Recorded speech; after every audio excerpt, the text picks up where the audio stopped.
शादी के बाद पति या पत्नी के द्वारा जो प्रॉपर्टी खरीदी जाती है, जो संपत्ति खरीदी जाती है, अगर दोनों मिलकर बनाते हैं या दो में से कोई एक पार्टिसिपेशन देता है, यानी हस्बैंड ने वाइफ के नाम पर प्रॉपर्टी परचेज की, तो क्या मालिक जो रहेगी, ऑनरशिप जो रहेगी वो वाइफ की होगी या हस्बैंड बाद में उस प्रॉपर्टी को वापस ले सकता है।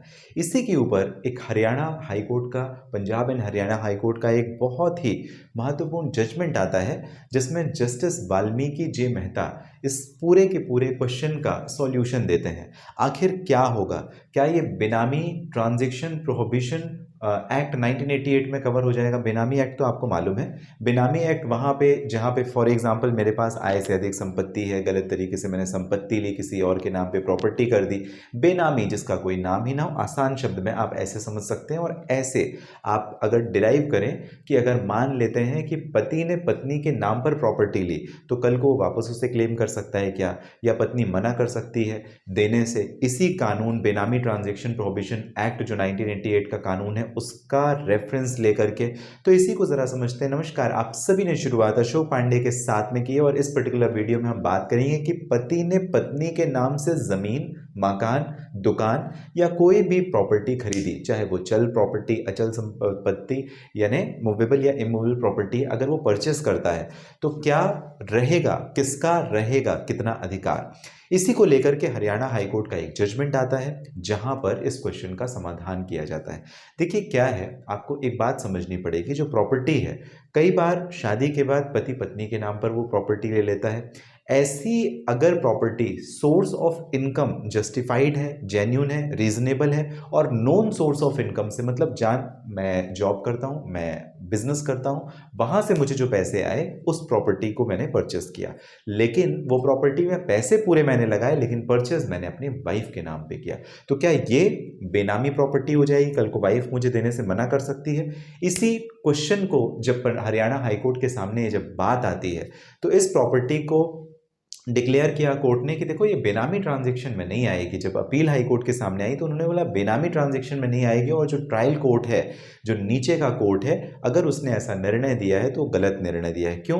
क्योंकि हस्बैंड की दो प्रॉपर्टी थी, एक मोती नगर में थी और एक गुरुग्राम में थी। इस पर्टिकुलर केस में सेक्टर 56 में उसकी दो प्रॉपर्टीज थी, और जहां पर वो वाइफ के साथ में डिस्प्यूट होने के बाद में कहता है कि भाई मेरे को दोनों प्रॉपर्टी आपसे वापस चाहिए। वाइफ बोलती है हम नहीं देंगे, हमारे नाम पे है। एग्जैक्टली बात भी ठीक है, क्योंकि उस समय जब उसके नाम पर प्रॉपर्टी है तो ऑनरशिप किसकी हुई? वाइफ की हुई।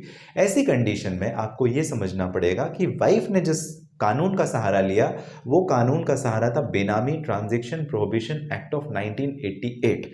और इस कानून के अंतर्गत नॉन सोर्स अगर आप दिखाते हैं या अननोन सोर्स, कहीं ऐसी जगह पर से आपके पैसे आए जो कि नॉन सोर्स नहीं थे, गलत या ब्लैक मनी या किसी भी तरीके का पैसा, उस पैसे को आपने इन्वेस्ट किया, उससे आपने प्रॉपर्टी परचेस की, वो प्रॉपर्टी आपने वाइफ के नाम पे परचेस की, उसे आप वापस नहीं ले पाओगे, काफ़ी मुश्किल हो जाएगा। लेकिन अगर वो नॉन सोर्स थे, आपकी ईएमआई आपके अकाउंट से डेबिट हो रही, आपकी सैलरी अकाउंट से डेबिट हो रही है, या आपको उस बात को साबित करने की जो प्रॉपर्टी मैंने परचेस की थी अपने वाइफ के नाम पर, उसमें पैसे मैंने दिए हैं, तो ऐसी स्थिति में हाई कोर्ट का ये कहना था, Punjab and Haryana high court का, एंड जस्टिस वाल्मीकि ने जो जजमेंट दिया था उसमें उन्होंने कहा कि एनोनिमस जो ट्रांजैक्शंस हैं वो अगर नहीं कंसीडर होंगे अगर वो नॉन सोर्स से प्रॉपर्टी ली गई है, यानी मैंने जॉब, बिजनेस या नॉन सोर्स से वो प्रॉपर्टी परचेस की है, तो वो इस कानून के अंतर्गत जो बेनामी ट्रांजैक्शन प्रोहिबिशन एक्ट है 1988 का, उसके अंतर्गत नहीं आएंगे और वो प्रॉपर्टी रिकवर की जा सकेगी। कैसे रिकवर होती है? उसके लिए आपको सिविल सूट फाइल करना पड़ता है, कोर्ट में ये साबित करना पड़ता है कि ये रहे मेरे ट्रांजेक्शन, ये रहे मेरे प्रूफ, ये प्रॉपर्टी मुझे वापस मिलनी चाहिए। और वाइफ क्या कहेगी? भाई मैंने अपने तरफ से पैसे लगाए थे, उसे उस बात को साबित करना पड़ेगा, और इन सारे बातों को ध्यान रखकर कोर्ट अपना डिसीजन देगी, जिसके भी पक्ष में जो ये साबित करेगा कि उस संपत्ति के ऊपर मालिकाना हक उसका बनता है, ऑनरशिप बनती है, क्योंकि उसने उसका पेमेंट किया।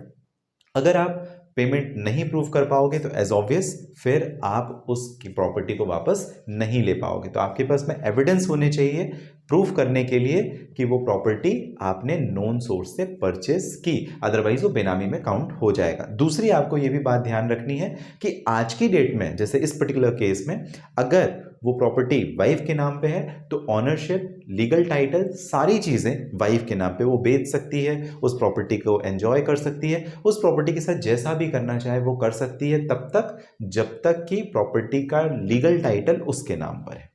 तो ये अगर आपको जानकारी इस पर्टिकुलर वीडियो में पसंद आई हो, बेनामी ट्रांजैक्शन प्रॉपर्टी से हस्बैंड ने वाइफ के नाम पे प्रॉपर्टी परचेस की और वो कैसे उसे वापस क्लेम कर सकेगा, अगर जानकारी पसंद आई है सब्सक्राइब जरूर कर लें। लगातार जो लीगल कंटेंट है इस पर्टिकुलर चैनल लीगल एडवाइस के माध्यम से हम आपको देने का करते हैं प्रयास।